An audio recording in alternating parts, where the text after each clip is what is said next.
Hi, I'm Ray Evernham, and welcome to Big Iron Garage. What you'll be following for the next 10 weeks is the build of a special car, a car that I've always wanted to create. It's an old school car with new school technology. Great big engine, big wide tires, and not only will it go fast, it'll turn right and left. Tune in to catch many special guests, some of the friends and great drivers I've met over the year. So don't forget, Big Iron Garage, brought to you by Valvoline.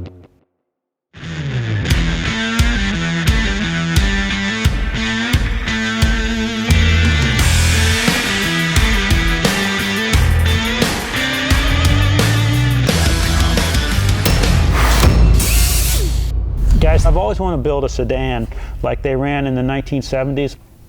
I love the old open wheel formula cars, big wings, big tires, really hauled butt, and then the modifieds, and we'll try and combine some of this stuff. From the outside, I want it to look like a really wild old car, but I want all new electronics, wiring, engine management, brakes, everything that we can go have some fun with. And I want the same type of engine management system that we run into Cup cars, but I want old school fuel injection. And I want to build a car underneath that 36 Chevy body that's of my chassis design, us putting our heads together. I don't want to do it with all the CAD and bring in the engineers. I want to do it the old way they used to do it.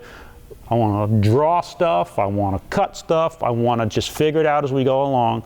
Again, I see that combination of, 3 or 4 things that I've done throughout the years come into one car that doesn't really have a class, but it's going to be representative of my racing career for 40 years. It's a Ray Evernham car. I'm not trying to please anybody but me.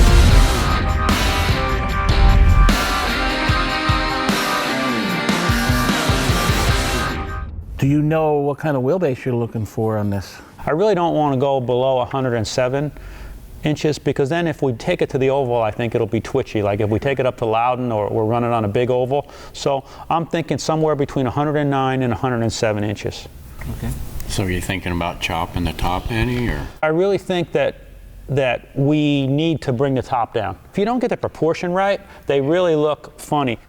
And chassis-wise, I want to build a front end that I've always pictured that I'd like to build. I don't want anything crazy. I just want a happy car that's mirror image right to left. It's kind of like design of a Cup car is what I'm thinking, but with almost IndyCar front A-frames and suspension, okay? Then we go to the back, we're gonna do the same thing in the back. Just long, slow-moving struts, and it's pretty much like a modified from the Firewall back. The other thing that's gonna be a little bit different, since it's a road race car, I wanna put the fuel cell in there next to me. Now, I know it's going to get hot, but we'll figure out a way to keep it cool. But a lot of the weight will be centrally located in the car then. Right. Another thing we need to think about too is if we're going to run a full belly pan, all the air that comes in the front, we're going to have to get that out of there some way. I know Danny's car, I put some vents back here that help get some of that air out. That might be something we could try. The other thing that'll help will be it'll evacuate some of that engine temperature, and that'll actually help inside the cockpit, because it will have a full windshield. If you got a chance to get an SB2 motor, I think that's the way to go. And they can probably get you as many cubic inches as a big block anyways. And with the SB2 stuff, since they don't use them in Cup anymore, nobody's using them, so there's a ton of parts out there. The most expensive thing, as I said, is that aluminum block, but I want to keep the car light. I really do. So I'm shooting for this car to weigh about 2,400 pounds, ready to go. And my understanding, Dennis feels like that motor makes about 825 to 850 horsepower. So it's going to be a pretty cool piece to run.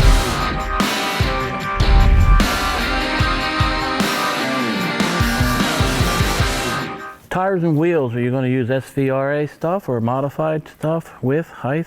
The car's going to do more road racing than it's going to do oval stuff, so we'll build it with the road race tires on it. I want to use a wide 5 bolt pattern, and everybody's like, why do you want to do that? Because that's what the car's had on it. There's several companies that make a 25.5 inch tire for the front and a 27 inch tire for the rear, and that way when we do go oval racing, we can just put 27 inch tires on the right and 25.5 inch tires on the left, so it's really not changing the car that much. What about transmissions? 4-speed, 5-speed? I'd love to have a 5-speed and a quick change rear, but we may not be able to get that with the space that we have inside the car if we want to put an 18 to 20 gallon fuel cell in it. Right. So as we're looking at things, you know, we're probably going to have to make some concessions, right? I'm not going to get everything I want 100%. All right, so we're going to use that 36 Chevy sedan body that's up in the rack, not the one with the hump. I want to use the flat back sedan. That one's in a little bit better shape. It's got a few dents here and there, but it's got to be blasted. Robert's going to bring some more drawings over on some of the stuff that he's done that we've talked about already, and that should give us a good start. But knowing what we know now, having some of the tools that we have now, but just building it the way we used to build it. Just lay some frame rails out on the plate, climb in and out of it, get the steering right, get the pedals right, move the motor around, and then just, you know, again, this is a fun project. We got no rules, no limits, and we're going to do these videos, step-by-step build of the car. And then I'm going to put one of my buddies in there, like Jeff Gordon or Bill Elliott, to say, okay, how fast can this thing really go? You know, because I want to design a car that's way faster than I am. Tune in to see what we do on next week's Big Iron Garage.